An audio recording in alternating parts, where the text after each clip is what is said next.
Okay, right.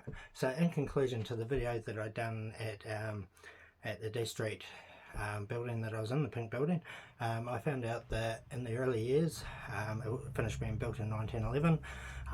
Down on the first floor was the Southland News Company, and on the second floor, or the first floor, sorry, there was George Dawson. As you can see, I'll turn the camera around. So this building has got a vague history, but a lot of stuff I couldn't find out, so I'm putting some of the pieces together, and I don't know if I'm on the right track or not, but I'll just show you what I've found. It's very interesting. So I'll zoom it in a little bit.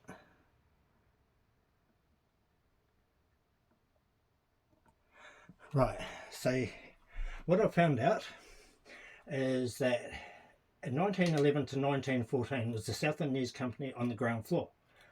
There was a George N. Dawson who occupied the first floor, who was a theatrical agent. According to the records, this is records that I got from the Invercargill Library, 1914 to 1916, it was still the Southland News Company, and there was a Essex & Co. Fruitiers on the first floor. In 1916 to 1918, it was still Southland News Company, and according to the records from the Invercargill Library on the building, a David Bissett ran a billiards saloon on the first floor. Now, what gets interesting is, in 1918 to 1920, was still the Southland News Company, and Madeline Verne, you'll see her in the photos that I'm going to give up. I've got a picture of Madeline.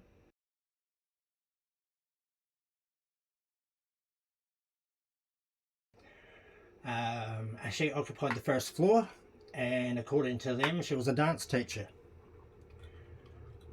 David Bissett moved to the second floor, which is the top floor, and operated a billiards saloon. So what gets me is I've researched a bit of Madeline Verne, and she was not a dance teacher.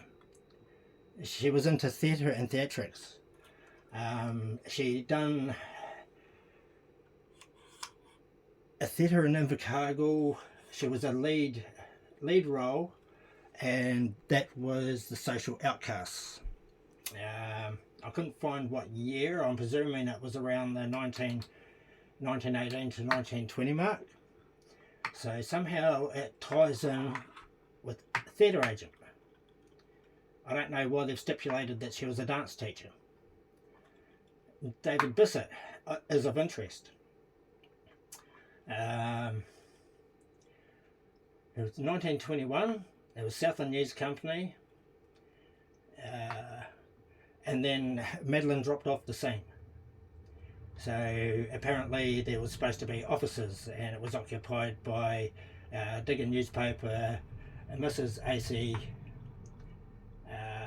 costumier, so made costumes. William A. Sanders was a public secretary, and Southland Provincial Company. David Bissett dropped off the scene. No more David Bissett. After 1925, it was still Southland News Company, blah blah blah, public secretary, and Southland Provincial. So I have found out, you'll see in the photos, I have found David Bissett, and he died in 1921.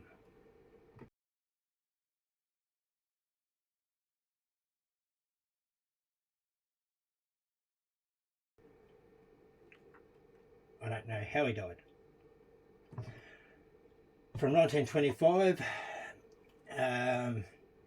then it changed its name. It was no longer the Southland News Company.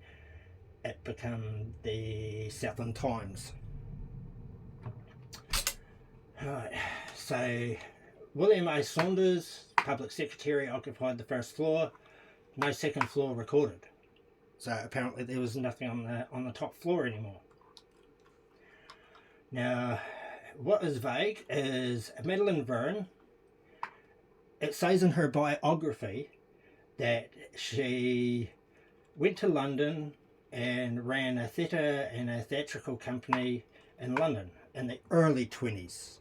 Tie that together, David Bissett died in 1921, which is the early 20s. You can Google Madeline Verne. I did Google her. It's got a biography. It'll tell you all about her. So, as I said, she went to London in the early 20s and returned in 1923. Now, she never went back to Southland. She returned to Christchurch, and apparently she had an exhibition. So she started doing exhibitions. I don't know. It doesn't say. It doesn't say whether it was art or whatever it was. 1933, there was a fire in the cellar. Now that's of interest. It was dropped off the scene. A few years have passed. A fire in the cellar. And it says in her biography that she went back to London in the early 30s. Put it together. 33, early 30s. And she didn't return back to New Zealand until 1947, when she arrived back to Christchurch. Things I've found out about David Bissett is there's 2 electoral rolls under his name. There's an electoral roll in 1893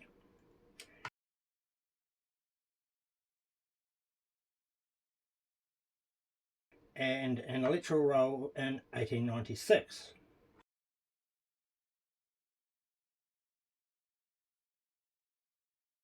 Now the funny thing is, they got 2 record numbers, 259 and 351.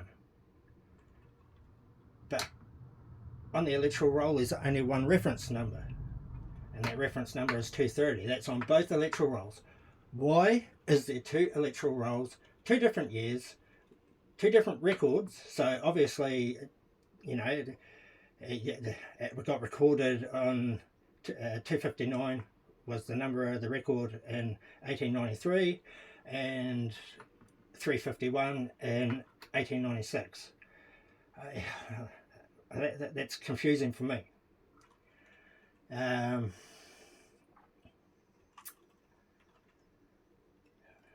don't know if Ridgeway and Sowers was tied into this, but I do have an original a photo, well, not a photo, but a poster of theirs that I'm going to put up on the page, on the video.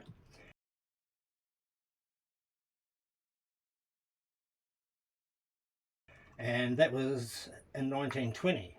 So it's all around the same time, and it ties in all together. Now, that was very high energy in that place. Did David Bissett, Madeline Verne, run an illegal brothel up top? That's what I cannot work out. Now, I cannot find anything on George N. Dawson. I can't find nothing on him. I got from the Invercargill City Council. Their records only go from 1930s, 1940s of the building, nothing before. So this is all information that I got from the Invercargill Library. One thing I don't understand is, if she was into theatre and she went over to London and she operated a theatre over there, how come no one in Invercargill knows Madeline Verne? Now, she was born in Ototara, She was one of 11 children, I think, that says in her biography. Why did she never return to Invercargill? Why does nobody in Invercargill know anything about her? Or do they know anything about her? Are they hiding something? Now, why did she never come back to Invercargill? Oh, she was a Southland girl. Why is Invercargill not promoting her if she ran an exhibition overseas? I mean, she should be a highlight of the town. Surely they would promote her. Why has this got so little information? Now, I have got David's headstone on photo. I found his grave in the Eastern Cemetery. It says that he died 1921. No year of birth. Now, come on. Records were kept then. Year of birth. Apparently he's buried with his wife. I think her name was Mary. I can't remember her second name, but her last name was Bissett.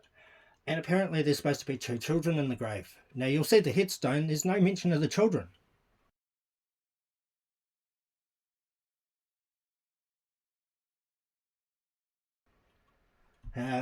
It's all very confusing. Look, to be honest, I think something illegal was happening there. And he obviously got hushed. That's my opinion. I could be wrong, but that is very, very interesting. So I'm putting it down to the high energy that I've got there, up in the room, down in the cellar, and up in the room which David occupied the top floor. Was he killed up there? Was he dragged down the stairs? Did something happen in the basement? Was his wife knocked off? She died in 1926 according to records. So, in 1933, fire in the basement where all records and documents tried to be burnt to wipe this part of history out. That, people, I'll leave up to you to make your decision. I think I've made my decision. That's something, yeah. Look, we all know that things have been buried in the past. Was there something illegal going on here? Is it tied up with the Southland News Company?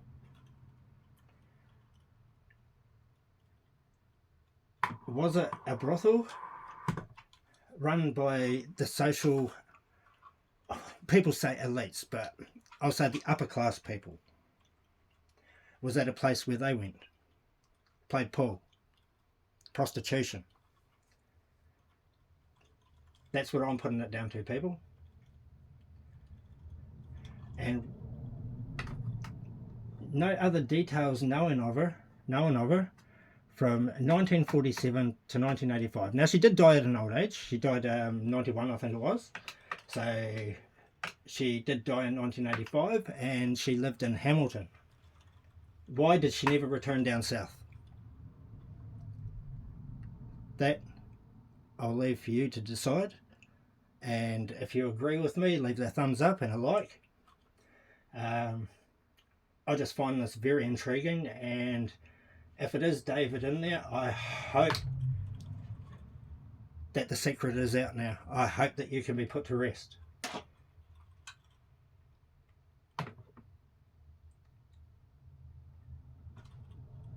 So thanks for watching this, people. As I said, I could be totally wrong, but this is what I'm putting it down to, and it all seems very shady dealings. Very, very shady. Thank you, and we'll see you on the next video. Bye for now.